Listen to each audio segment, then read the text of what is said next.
So hello and welcome everyone. Welcome to the another session on problem of the day. So can I get a confirmation if I'm clearly audible or not?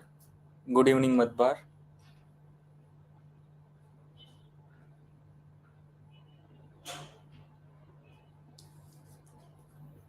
Okay, I hope I'm clearly audible.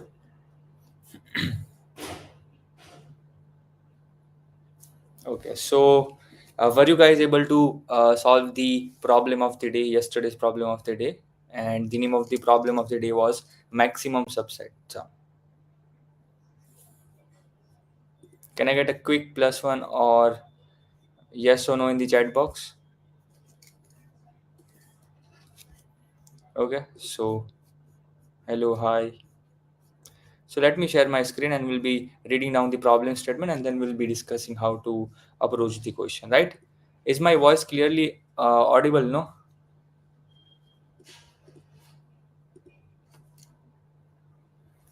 Okay, I've shared my screen. I hope my screen is clearly visible.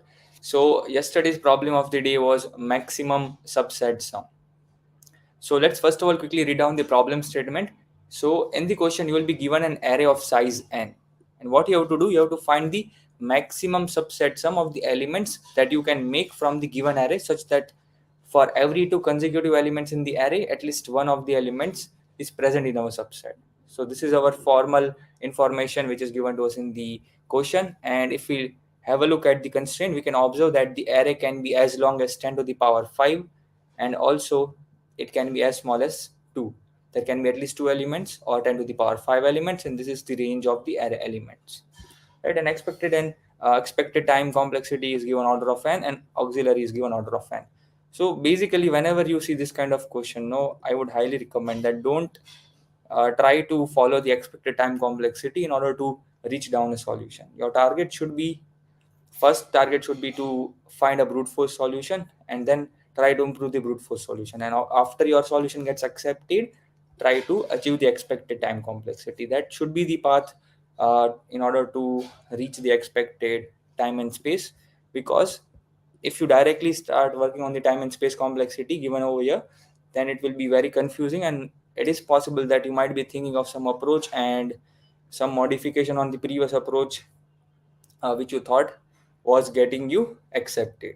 Okay, so try to focus more on brute force and then try to optimize it. So now first of all, let's understand what is the problem. Okay, so let me open the POTD over here. Was it clear? Can I get a quick plus one in the chat box?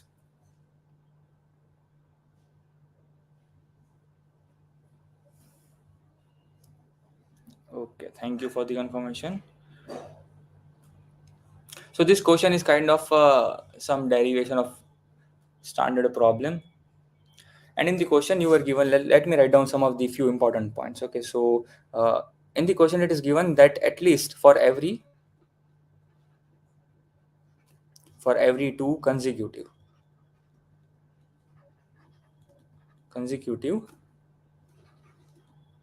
at least you should include one of them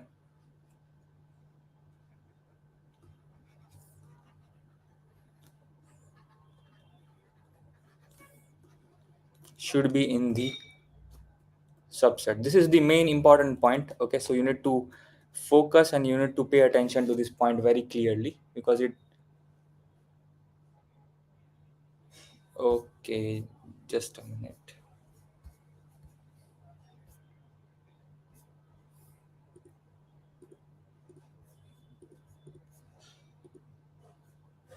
Yes, okay, I got it, Madbar.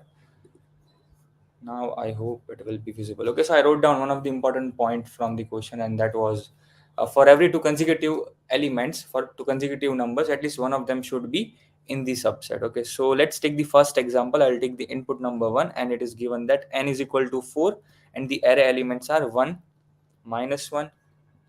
The second one is 3 and 4. Okay, and over here in the output, let's find out the output according to the question. That if you try to choose any of the two consecutive numbers, let's say I'm trying to choose this any of this one, right?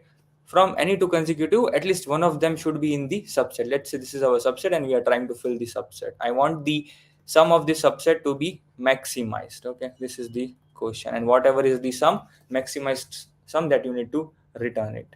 So that is what the question says. Now let's say among this 1 and minus 1, if I'm saying that I don't want to include 1 and minus 1, both of them, then that's not at all possible. You at least need to select 1 or minus 1, that is any of the one. Let's say if I try to go optimally, over there I can see a combination of negative and positive integers, right? So if you want to let's say increase the sum, if you want to maximize the sum, you will obviously try to include the positive element. So the general thing which everyone will do, I'll be selecting 1. So the next element can be included, because in this consecutiveness, I have already selected the previous one. Let's say among these two consecutive number, minus 1 and 3, I will surely go for the positive one. So I'll not include minus 1, I'll go for 3 instead, right? So I'll be including 3. Now among this 3 and 4, what I'll be trying to do, I'm trying to maximize the sum. Okay, I have selected 3. So what do you think about 4? Should I include, yes or no, in the chat box? Should I include 4? Yes, obviously, if you want to maximize and it is a positive number. So without thinking, obviously I can include. And what is the sum over here? 4 plus 4, that would be equivalent to 8. And let's check what is the answer. And the answer also matches the output. Okay, so this is the exact and the maximum output. Now over here, there was a combination of positive and negative integers, right? Was this problem statement, like, I mean, the first example, how we reached the solution, was this part clear? Yes or no in the chat box? A quick plus one in the chat box. I can see a lot of you are watching. So let's make the session very much interactive. A quick plus one, and then I'll move forward. Okay, thank you, Madbar. So let's try input number 2. So now what I'll be doing over here, it was the choice was very clear when you had a negative and a positive number, right? And I was always going for the positive one. Now let's say if n was equal to 4, and in this array itself, what I'll be doing, I'll be trying to, let's say, let me take one more example, a different example. Just a minute.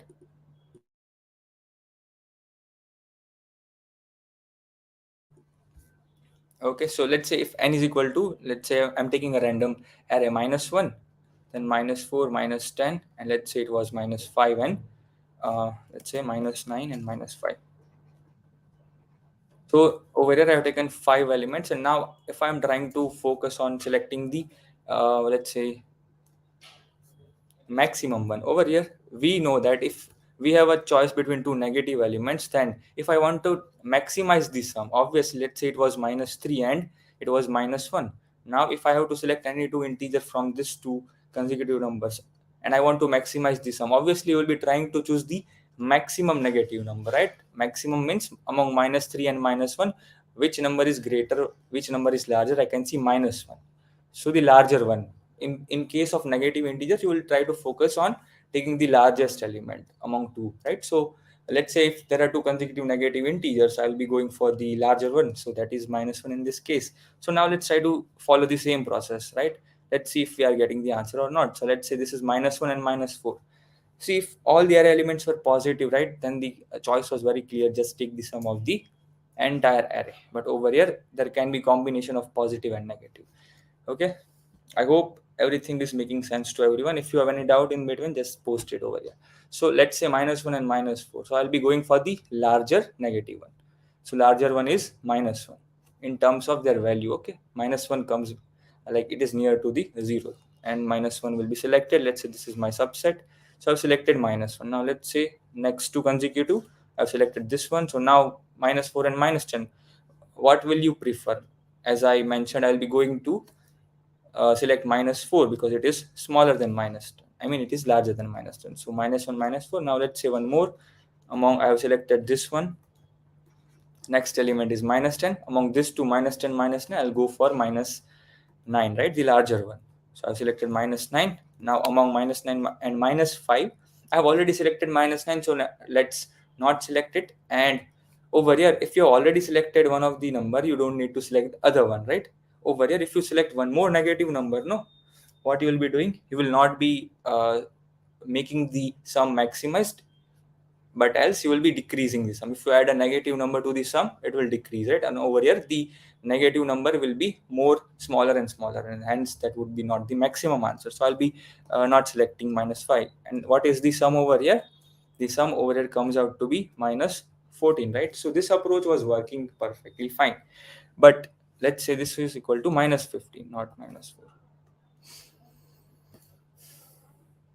Sorry, not just a minute. It is minus 14, yeah.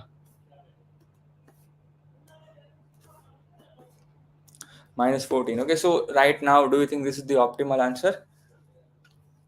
Yes, according to me, I don't think you can still maximize the answer, right? So minus 1, if I select minus 10, and if I select minus, it will be 16, right?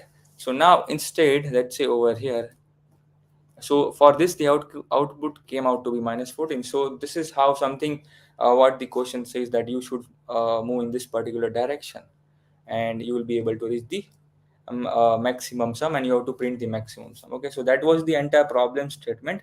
So now, what do you think? How should I approach the question, right? Okay, if you have a clear understanding, can you clear once again why we are not taking that last minus 5? Okay, so over here, according to this statement, for every two consecutive, the rule is that at least any one of the two consecutive can be included in your sum. Okay, you can include one or both of them, but you cannot uh, just skip both the numbers and move forward, right? So according to this statement here, when I reached the choice of minus 9 and minus 5, what I did, optimally I thought, like, let's say minus 9 is the best choice when I was selecting both of this is not the approach, just solving of problem statement according to the question. Okay, so from minus 9 and minus 5, this two are consecutive, right? So over here, I thought of that problems, I thought of this statement, and over here, as minus 10 was already present in the subset, I was not going for minus 5. If I include minus 5 as well, then the sum will be equivalent to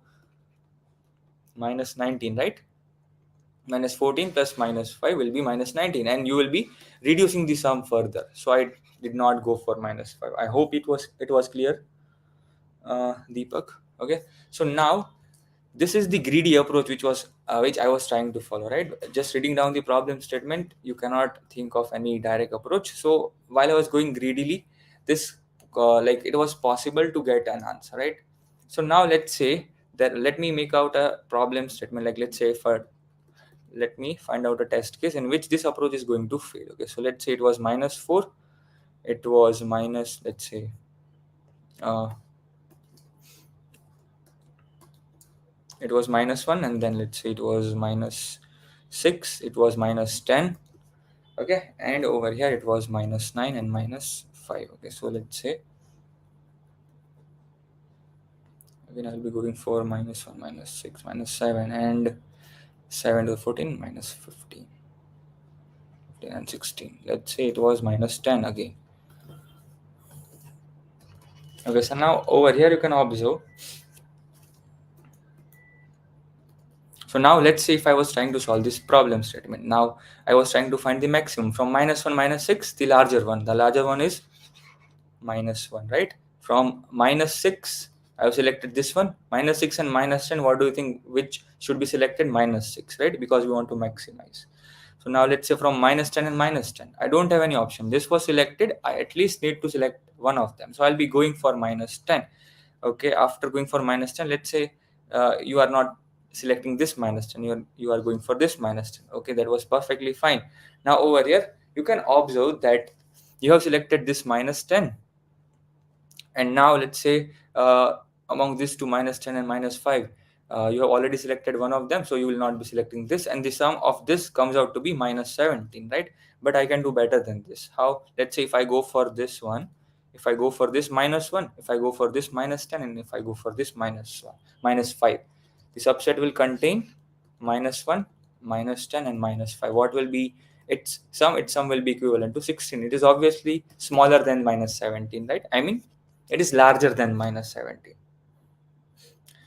So this approach, greedy approach, does not work every time. And over here, if I select minus 1, then obviously I'm not disobeying this statement. I'm not disobeying what the question says. Okay, if you take any of the consecutive numbers, you will be able to observe that at least one of the element is being selected. So from, let's say, minus 1, minus 6, you have selected minus 1. Now from minus 6 and minus 10, minus 10 has been selected. Now from minus 10 and minus 10, this minus 10 was selected. and now from this two, the last one was selected, right? So you are not disobeying what the question says. So this greedy approach is not going to work. So now here you were able to observe a different behavior, right? You were able to observe a different, completely new behavior. So you are not able to predict what can be the direct solution. So if you have already focused on what is the expected time and space complexity, then you might be just revolving around this approach that, okay, so I need the time and space to be constant, like, I mean, it need to be linear. So I'll be just trying to find the answer by simply iterating over the entire array. But this will, like, you will fall in some kind of trap. I will not call it a trap, but you will be in a loop, like you will be revolving around the same approach, like on and on. So let me just open this OneNote again. Why isn't it working properly? Just give me a minute.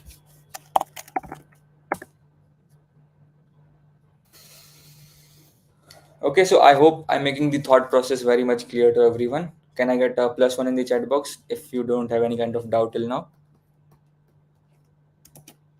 Okay, so now what I'll be doing in order to find the best approach, no, just we need to focus on the this statement. I need to focus on this statement and I can try out all the possible combinations, right? Like all the possible subsets, and among all the possible subsets that are following this statement very clearly, let's say I have subset 1, that is the sum of that subset, sum 2, sum 3, sum 4. I'll find out all the possible subsets and their sum, and among that value, what I'll be doing, I'll be finding the maximum. Just print it. That is going to be my approach, right? So basically, in order to find the solution, the brute force will be trying out all the possible combinations. So how many possible combinations or how many maximum subsets are there, right? So if you ignore the previous statement, if you ignore the previous statement, let's say I was able to, I simply had to find the subset, right? It was not the this statement like, let's say if you don't have to follow this statement that among two consecutive, at least one of them should be selected. Let's say ignore this statement, and now let's see what is the question. The question is simply find the subset. So that means if you are finding out the total number of subsets,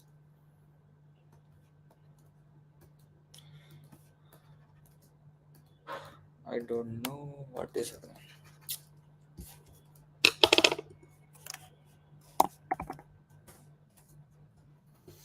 Sorry. Okay. So basically, I have two options for each and every element, like whether I can include it or I can exclude it. This is very much basic, right? If you have to find total subsets, then this is how you can find all the subsets, included or excluded, right? So for each and every element, you are having two possibilities, like I can include or I can exclude. So this will be 2 2 2, right? So in total, how many different combinations are possible, how many different subsets are possible? So you can take the product of this, because if you will be having many choices, and this will be around equivalent to the 2 to the power length of the array. And let's say the length of this array is called n. If you call the length of this array as n, then you will be able to observe the time complexity will be exponential. You have many approaches to try out, right? So let's say I want to know how I can solve this question. Yes, exactly, Madbar. You can go for DP. Okay, so this is the basic approach in which I'll be trying out all the possible combinations, right? So basically, how will I find out? So now this was ignoring the statement which was given to us in the question. Now, following this question, how you can find out all the subsets? The problem is very simple. You simply need to keep a Boolean variable that says previous included or not. Okay, so previous included or not means, okay, so if I'm saying that this is my current element I, okay, and this is my previous element I minus 1. So now over here I have two options, right? I can include it or I can exclude it. So when can you include this element? When can you include this element? That means I'm trying to say, if you have these two elements, and now you need to select at least one of the consecutive number. I mean, you have to select at least one or more than one. You can select both of them as well. So if the choice was given in this manner, then when can you select this ith element?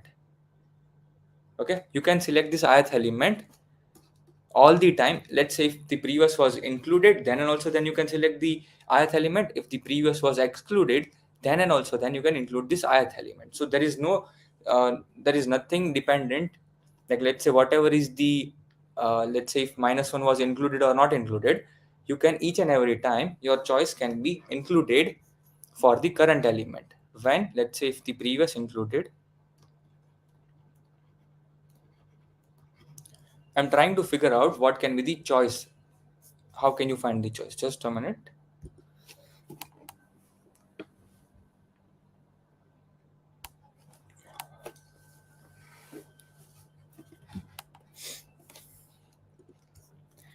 Okay, so let's start. So if the previous element was included, that means previous, let's say previous included was a Boolean variable. Okay, so if this value was true, then what? Then I have two options. I mean, I have the simplest option, that is I can include the current element. I can include the current element.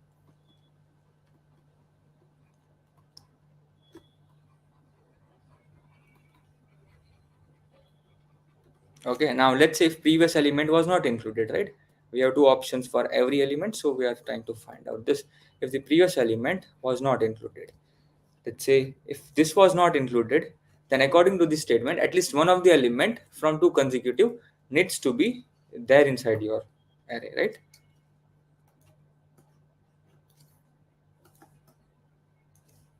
It should be there inside your array. So over here there is no choice. If the previous was not included, if the previous element was not included, then for the current element you don't have any choice. That means you strictly need to include the current element.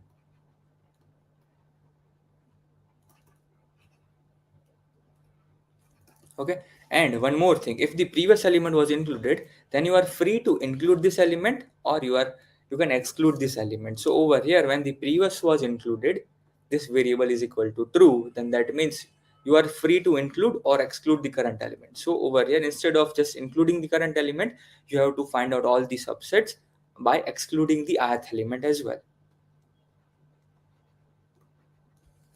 Exclude the current element. Okay, got it. So this is the choice. In this manner, now if you are trying to find out all the possibilities, then recursion is the good to go solution to in order to implement this part. Okay, so you simply need to keep a sum variable. Let's say you are not keeping a sum variable, then it's completely fine, but you need to figure out, you need to let's say write down a recursive function. That recursive function will be something like it will be saying that the ith element, and you have to find out if the previous was not included, then you should include or not include. So let's first of all directly go to the algorithm. Okay, so I'll frame down the algorithm and you will be able to understand it very nicely.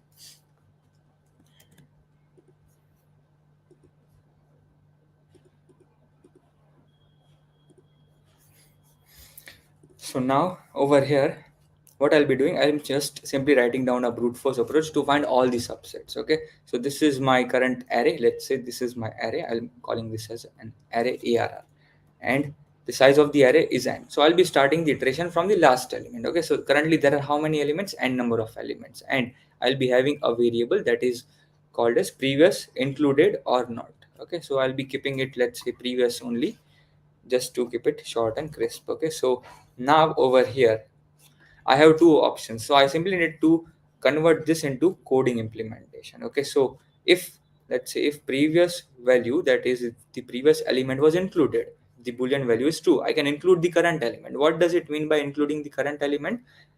I simply need to take the current element into my sum. So what I'll be doing, I'll be including the current element. See, this indicates total number of elements. N number of elements are there, right? And the last element, that is nth element, will be present at n minus 1th index. Okay, so one element means 0th index. Two elements means 0th index, and I mean the index number 1. If I say two elements, then the second element, where is the second element present? At the index number 2. If I say n is equal to 3, where is the third element present? At index number 2. So this is, if this is n, this index can be found by doing simply n minus 1. Okay, so I have done array of n minus 1. That is the last element will be included, and I'll be making a function call. How? What I'll be doing? I will be finding let's say I have included the last element, so I'll be decreasing the total number of elements, and I will be changing the value of previous. That denotes previous was initially equal to true, and now over here I have included the current element. So now previous value should be passed as true because the current element has been included, right? If the current element is included, then when you make a function call, the value of previous included should be true, because this will be helping you to say that the previous element was included, right? And now there is a one more function call required. I'm excluding the current element, so I'll be not adding the sum. Whatever I will be doing, I'll be simply excluding, and I will be calling the function call for n minus 1. And what I'm doing now, I'm not including the current element. So whenever I make a function call, the next element, that is this element over there, you will be able to see that the previous was not included. So this previous not included value will be passed as false. So this will be returning something, and this will be returning something, right? So for the current element, if I want to find the maximum, what I'll be doing, I'll be taking the maximum of these two values, maximum of these two values, okay? And I will be simply returning, and that would be my answer if the previous was not included for the nth element. Okay, so this is simply finding out all the subsets in a particular manner according to the question. Till now, was it clear? Can I get a +1 in the chat box?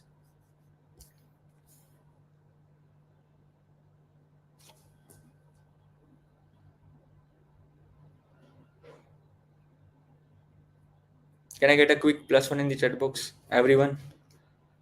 Okay, so now I have implemented this part, and now for this part, what I'll be doing, I'll be doing the else. If the previous value is true, then this condition will be followed. If the previous value does not hold true, so I don't need to write else condition. But let's say if I'm writing else, without else also, out of this else block, you can write down this statement. So this indicates that previous value is equal to false. That means you don't have any option for the current element. You strictly need to include the current element, that is at n minus 1th element, inside your sum, and call the recursive function for n minus 1 number of elements. And as you have included it, previous value for that recursive call will be equal to true. Just simply return this value. Over here you don't have any comparison because you don't have any choice. You strictly need to include the current element, and you can write down this single statement standalone without the else part as well. Okay, without writing inside the else, you can write down in this manner as well, because it is not required a single statement else previous is equal to false. Then I have this condition, and whatever is the maximum of it, whatever is the maximum of this two,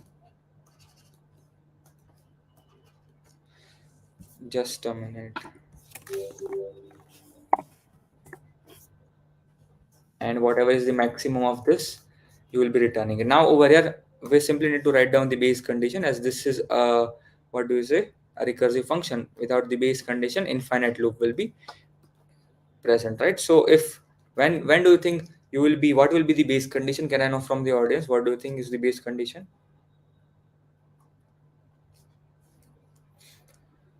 When should I stop the recursive call? Can I know what is the base condition? Okay, so if you want to find the base condition, you can think, when should you stop? You should stop when the value of n is equal to 0, because this denotes total number of elements. If there are no elements remaining, then you should just return from that point itself. Okay, so if n is equal to 0, then that means nothing is left. You have iterated the entire array, and in this case, just return. So now, as this function is returning an integer value over there, if we have a look at the constraint, you can observe that n can be as large as 10 to the power 5. Let's say if all the elements are positive, that means all the elements are 10 to the power 5. So if you take the sum of all the elements, it would be 10 to the power 10. So I don't need an integer, because integer won't be sufficient. So I'll be using long as the return type of this function. Okay, as I'm using an integer value, you can say long as my return type, I need to return something in case of n is equal to 0. So I'll be returning 0 over there. And over here, this is the entire recursive approach to find the answer. Any doubt in this part? Can I know? Was there anything which you were not able to understand? Was it clear to everyone? Can I know?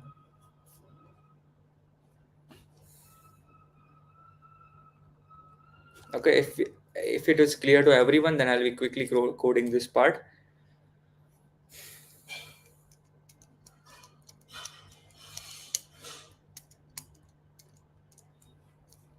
Okay, so I think no one has any kind of doubt. So let's just quickly write down the algorithm in this manner over here.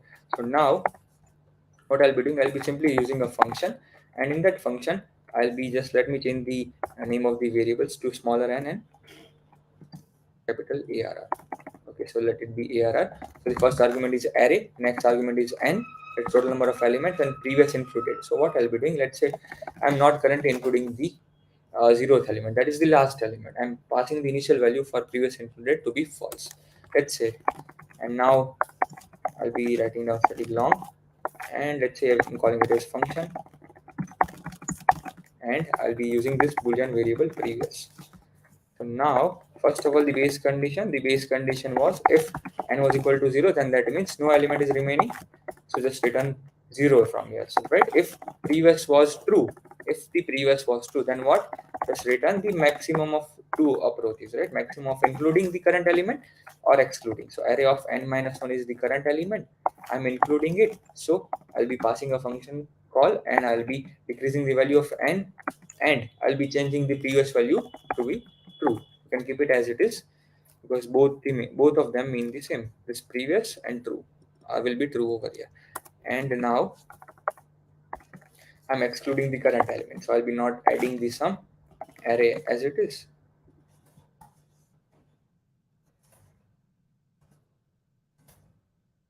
and not including, so decreasing the total number of elements. And as I'm not including, previous value will be passed as false. And now one more thing is remaining, that if the previous value, else previous is equal to false. So in this case, I don't have any option just to include the current element. So I'll be including the current element, and this is how what function call will be made. So let's try to, and from this function call, I'll be getting some value. I'll be returning this value. And now let's try to compile and run. Okay, it is completely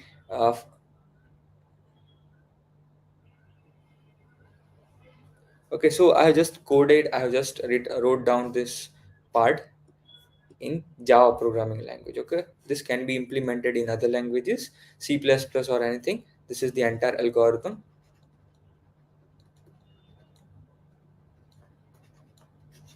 Okay, let me highlight this part.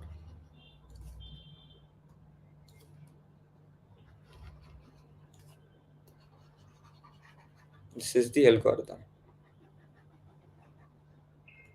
Okay, so nothing else was discussed. I simply coded this entire algorithm in Java programming language. The implementation was done. You can write down in other languages as well. Okay, so now the compilation was successfully completed, and let's try to submit it. And according to the time complexity, will not be able to, this question is not going to get accepted. But over here, you can observe we are getting a wrong answer. Okay, so what do you think is the, see for this thing, for the n is equal to 2, when n is equal to 2, and there are two elements 1 and minus 1, you are getting answer to be wrong. So why is it so? You are getting the answer to be wrong because over here you can observe that for each and every element, I had two options, right? I can include it or I can exclude it, right? So for the first element, that is the last element, over here I'm starting the iteration from the last element, right? So for the last element or the initial function call, whenever I'm making initial function call, so don't you think there should be two different function calls made, when previous was included as true, and the other function call when previous was equal to false? Okay, don't you think? For each and every element, I am checking if previous was equal to true, I'm doing this thing, and if previous was equal to false, I'm doing this thing. So what about the first call, that means the last element, n minus 1th element, I'm just doing this, right? So I need to make two different function calls, that is one more function call is required, and whatever is the maximum of both of them will be my answer, and I'll be returning that value.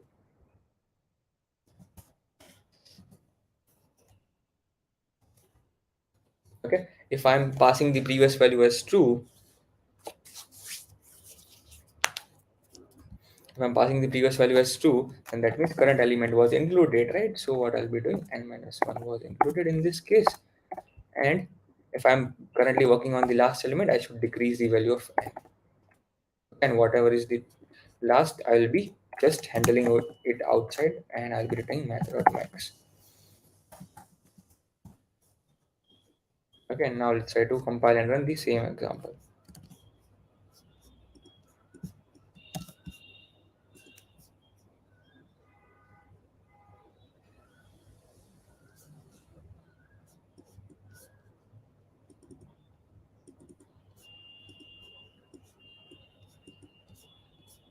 63.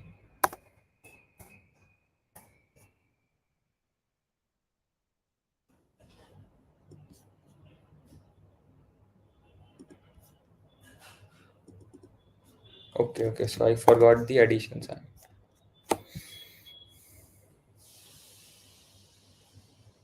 Okay, and now we can observe the answer is being accepted. The being accepted for the same test case which was giving us wrong answer earlier, right?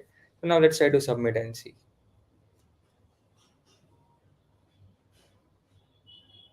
And now the entire solution works completely fine, but I'm getting time limit exceeded, right? So this runtime error was already known from the beginning. Whenever we already discussed the time complexity of this approach, as we are trying out all the possibilities, right?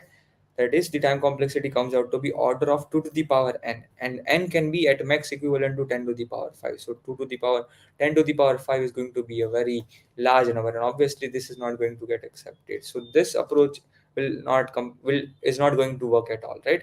So now what I'll be doing, I'll be trying to optimize this approach. Somehow I'll be trying to optimize this approach. If you observe carefully, what was our approach? For the current element, I had two options. I can include it or I can exclude it, right? So in this manner, I was trying to find out all the possible subsets.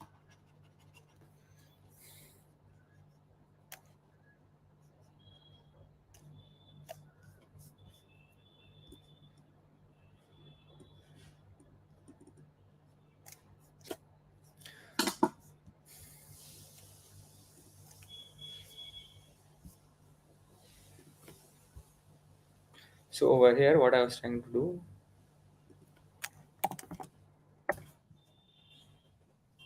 sorry, I don't know why this VS Code is like OneNote is not working properly today.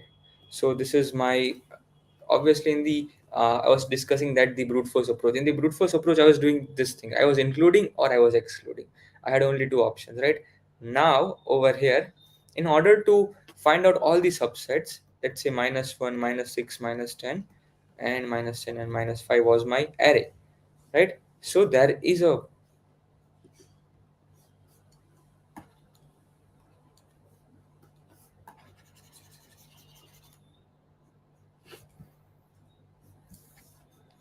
okay, so what I was trying to say. So basically, whenever you are trying to find the entire subset, whenever you are trying to find a subset, let's say there is a possibility that you are including this -1 over here, and there is a function call in which you are not including -1, and you are getting some subset. And over here also you are getting some subset. Let's say the subset sum was S1 and this subset sum was S2.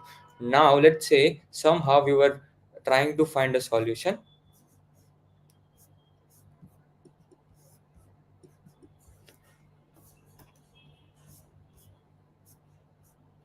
And now let's say with this -6, for -6, you also have one approach that in which you are not selecting -1. I mean the -6, and you are not selecting. I mean you are selecting -6, right? And now there is a possibility while you are calculating this subset, by making a function call in which minus 6 was not included. So there is a possibility that you will be getting the subset 1 s, that is subset s1 again, right? And over here you will be getting some subset s3. So if you already solved this s1, then why to recalculate the value of this s1, right? If you already calculated s1 over here while making function calls for minus 1, and again you are encountering this condition that is for the s1, then why are you recalculating that value, right? If you keep on doing the repeated work again and again, then obviously this is going to take much time. Are you getting my point? The optimization part, what was my thinking process? So basically I'm trying to focus, I'm doing some repetitive task. Okay, if you will try to find out with some examples, you'll be clearly able to observe that again and again I'm uh, finding the same subset. Okay, so in order to not do the same thing again and again, what I'll be doing, I'll be memoizing the answer. Okay, so for some particular value of n and some particular value of the previous, I'll be getting some answer. Let's say it was s1. Now what I'll be doing for this value of n and this value of previous, I'll be storing this value in a 2D array. Okay, why 2D array and why not 1D array?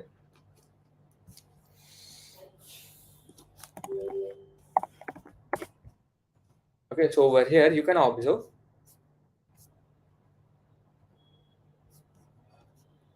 where is it?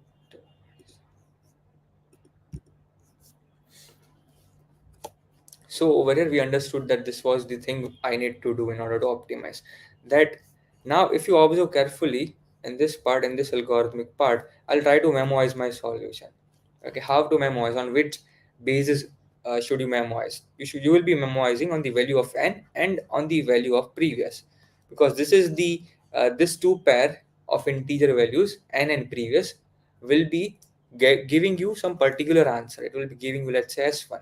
This n1 and pre1 is giving you s1. Let's say if n2 and previous 2 are giving you some subset sum, that is s2.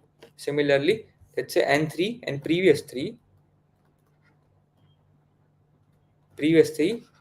is giving you an subset sum that is called s3.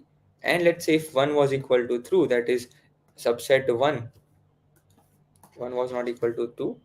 I'm trying to say if n1 is somehow equal to n3, then that means, and also previous 1 was equal to previous 3, then obviously this s1 and s3 are same, so there's no requirement of finding s3 again. So if you have already stored the value of s1 for n1 pre1, go to that position in a dp array. Okay, I'll be calling that 2D array as a dp array, and just fetch this value. Let's say if this value was stored over here, just get this value and do not recalculate this entire s3. Okay, so now over here you know that previous is a boolean variable, right? It indicates previous was included or not, so it has two values, true and false. And I have integer value n, so n, let's say if I'm saying about the value n, I can have a function call with value n and previous value can be equal to true. In that case, I can have this kind of function call as well. Okay, basically for every n value, I'll be having two different function call in which previous will be true and in which previous will be false. So I can have this two different function calls for each and every element.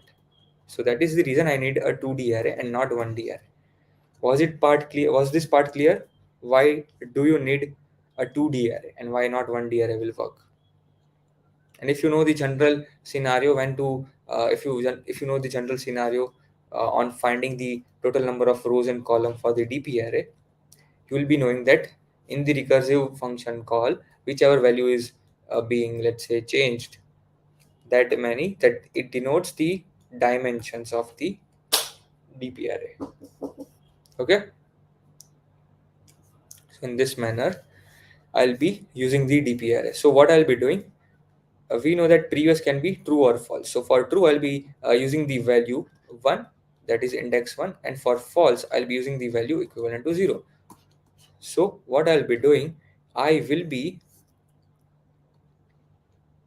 creating a DP array in which, let's say this row number, I mean the column number indicates the total number of values, that is total number of n, and this will indicate my previous, whether this is 0 and 1.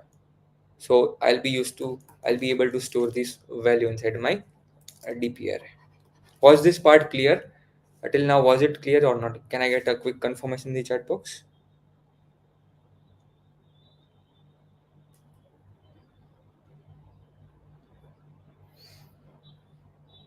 Okay. So now basically the memoization is very simple over here. As I mentioned, for particular value of n and for particular value of previous, I need to store it, right?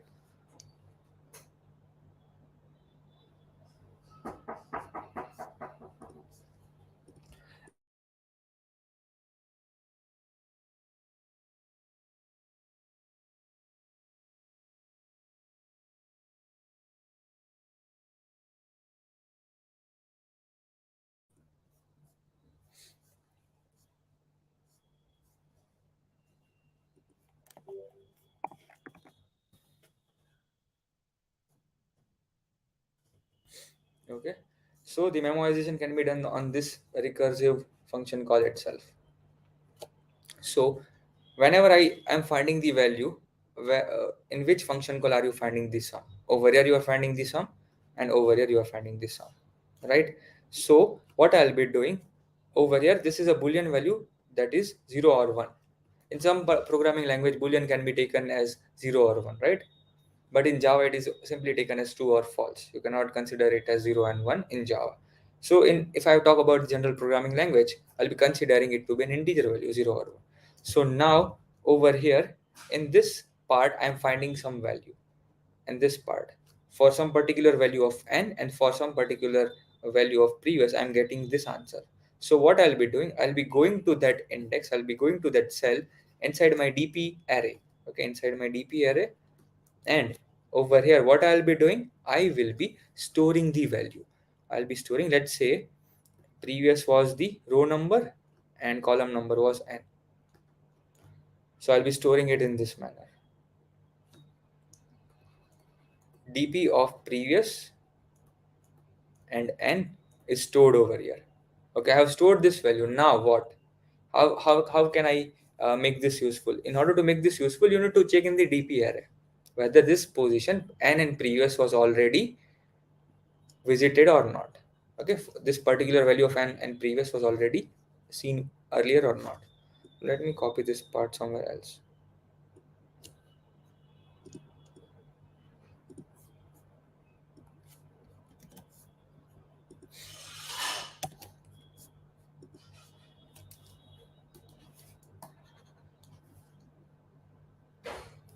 So whenever I reach the particular n and previous, what I'll be doing, first of all, before calculating the entire sum, I'll be making sure that if this value was already encountered earlier or not. Okay, so let's say if I'm keeping a visited array for particular previous and n value, it will not make any kind of issue. So what I'll be doing, I'll be using some visited array. Okay, so visited of previous and n, if this denotes true, then that means this previous and n was already calculated. So if this was already calculated, just fetch that value, right? And after fetching the value, if this was not at all calculated, then what? You will be calculating it perfectly fine. But as I'm using some particular extra array, that is visited array, what I'll be doing, I will be marking its value as true. That this value of n and this value of previous, this combination, its answer is already being calculated at this point. So just return it from here. Okay, I mean mark it as visited. So this is how I'll be using the memoization in order to save the time to calculate the answer. Okay, and now what will be the time complexity of this approach? Till now, was it clear? Can I get a quick plus one in the chat box? I know it was a little bit lengthier to derive this part, but was it clear? Can I get a quick plus one in the chat box?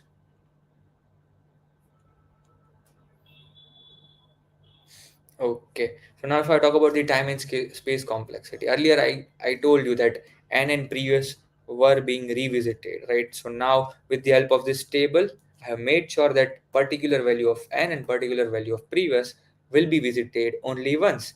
So what will be the time complexity? So time complexity is nothing but whatever is the size of this DP array.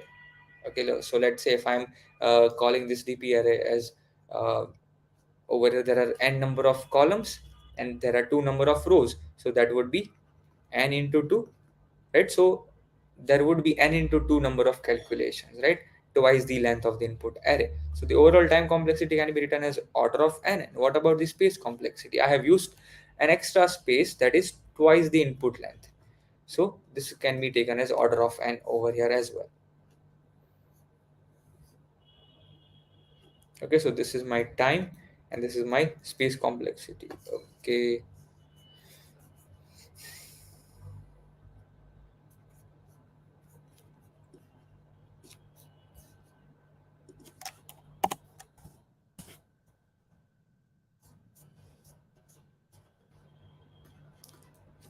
so my time complexity was order of n and this is my space complexity order of n, because the DP array, its size was equivalent to 2 to the 2 into n. Okay, so obviously this is not going to take much number of iterations. 10 to the power 5 iterations, that is linear solution has been already achieved, right? This is what the question expects from you. You can observe over here, the question expects the time complexity and the space complexity to be linear, right? So we can actually write down this approach. So let's write down the approach. So now what do you need? I need an array that is goes by the name DP, because in which I'll be storing the data. And what should be the data type of that DP array? Obviously it should be long, right? Because the answer can be stored in a long variable only. So I'll be creating a DP array. Let's say I'm creating a visited array as well.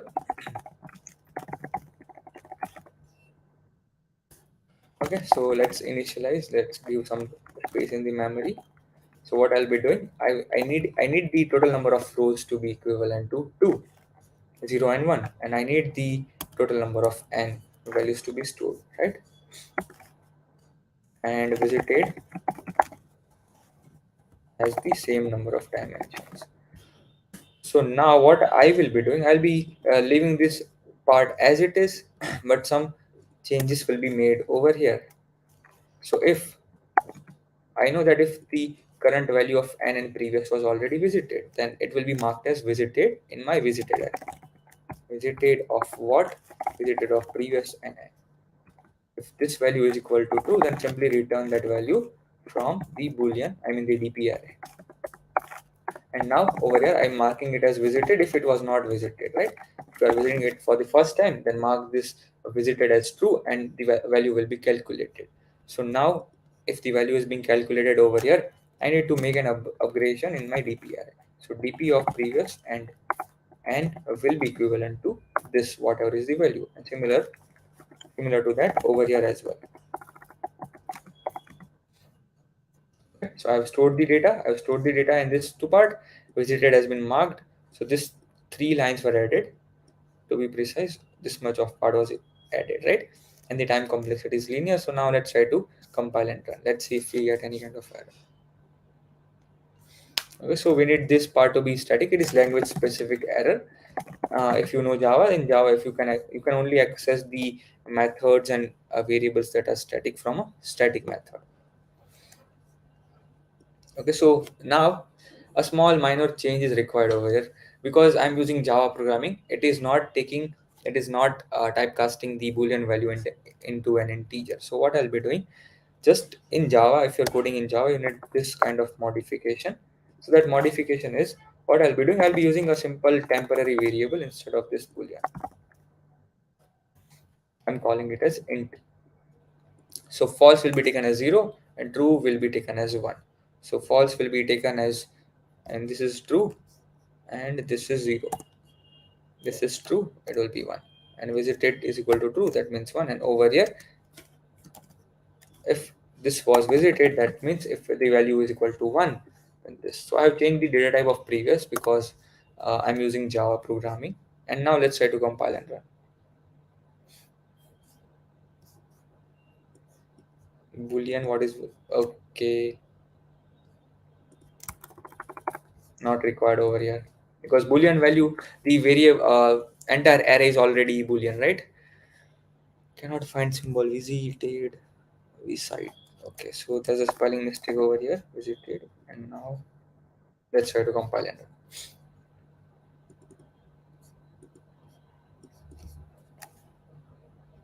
Okay, so here this is Boolean value, so let it be true.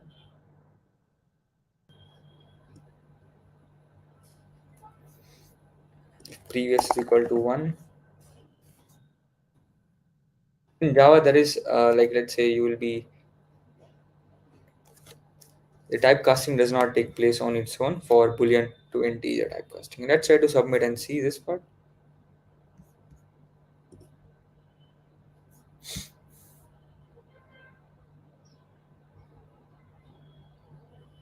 And we can see the problem was successfully submitted.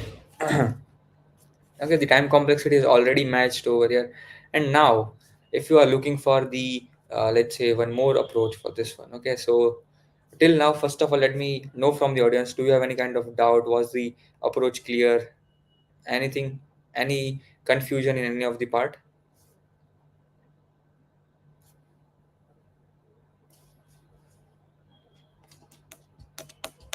I'll be waiting for a few seconds. I know I need to know from the audience if you have any kind of doubt, any kind of difficulty,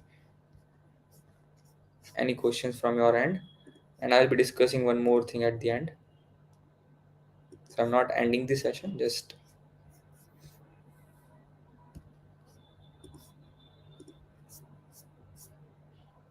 okay. So till now, what approach we were using? We were using an approach in which I was using recursion, right?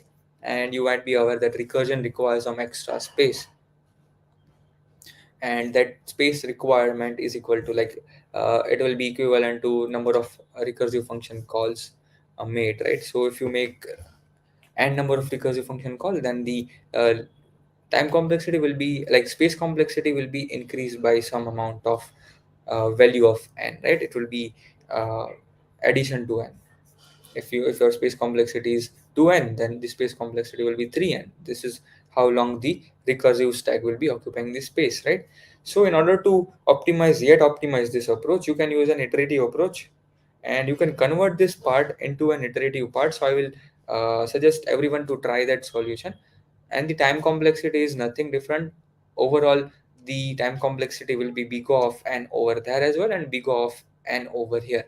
Time and space for both of them are going to be linear, big O of n, but that is an iterative approach. You can try the iterative approach. This is recursive approach, okay? And this is going to work perfectly fine. So that was one thing I wanted to discuss. I hope everyone will be able to try this solution at home. And let me share one more thing. I'll be sharing the solution for this.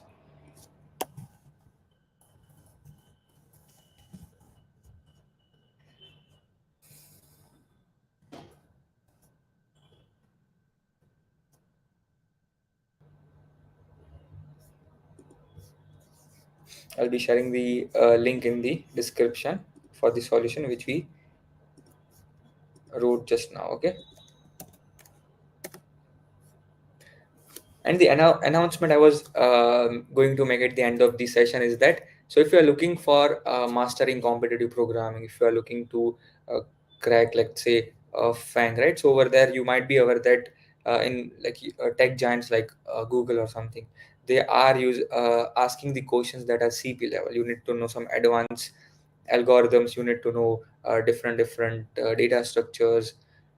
So whether if you are looking for mastering the competitive coding, or if you want good ratings on your coding profile on different competitive programming sites, then GFG has recently a course has been introduced by GFG, that is Master Competitive Programming. So you can have a look at the course as well if you are currently looking to master the competitive program. And over here, you can observe the mentors who have taught this. No, they are already like let's say Sandeep sir himself has taught many of the topics. Siddharth, who already takes problem of the day, and he's a very good competitive programmer. He's a candidate master, right? And you can observe all of them are great competitive programmers, and they have taught over here. They have taught all the tips and tricks required for competitive programming, so you can have a look at the course curriculum and just go through this page. I'm also sharing the link. I thought this is going to be helpful to everyone. Okay, so you can go through this part as well. So I hope you don't have any kind of doubt related to the current problem of the day. And if you have any kind of doubt, if you are not attending, let's say you're not present in the live session, then do post it out in the comment section, and I'll be replying over there as well. And also, do not forget to like this video if you really enjoyed the solution and explanation part, and also comment down how was the uh, how was the journey to reach down the final solution. Okay, so if you feel you can subscribe to this channel as well. Thank you everyone. So I'll be ending this session here only. Thank you.